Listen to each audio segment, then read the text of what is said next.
Kaya na mga kuya, may steel na yung mga malalaking bato. Yan na si Joshua. Simulan na natin.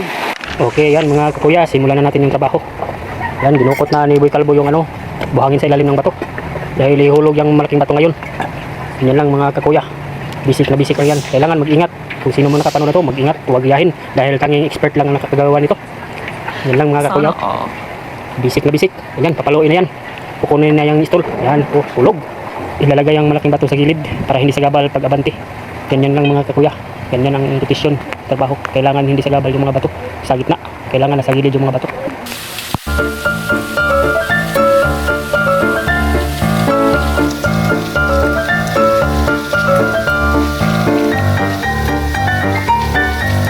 Okay, yan may bato. Bibiyakin natin yan ngayon para hindi sagabal. Tap-tapin natin yan ngayon. Yan, may maso na si Boy Calvo. Bisik na bisik lang yan mga kakuya. Bisik na bisik para sa akin dahil alam ko na kung saan ko papaluin ng mga bato para iwas splinter. Sa mga gustong gumaya, mag-ingat lang sa splinter. Dahil masakit yung splinter, nakakasugat. Kahit sa akin minsan may splinter pero hindi naman masyado dahil kunti lang. Okay, yan tapos na. Tapos na biyakin. At ngayon, operation tap na. Smile mo na ganyan, no? Pakit-cute pa. At ngayon, operation tap na para magkaroon na kami ng ginto. Yan lang, bisik na bisik lang yung pagpapa mga kuya. Kailangan yung mga buhangin talagang kukunin nyo yan patungo sa plaster box. Yan lang. At ang ginagamit dyan yung yung bagol. Yung sa niyog. Yung bagol sa niyog. Okay, yan na mga kuya. Yan, bidrak na yan. Yan, tapos ko na yung papaan. Okay, ngayon kahig-kahig muna sa pa dahil parang nahahawi na yung kamay ko. Yan, sumuong na. Sumuong na si Boy Calvo. Yan ganyan, pahirapan talaga pag ginto yung hinahanap mo, talagang pahirapan. Kailangan talaga kung saan ka susuong ka. Kung kailangan, kahit butas ng karyom, papasukin ko para makakuha ng ginto at para magkapira, para pambili ng bigas para sa pamilya. Ganyan lang mga kakuya, basic na basic. Basic lang yan.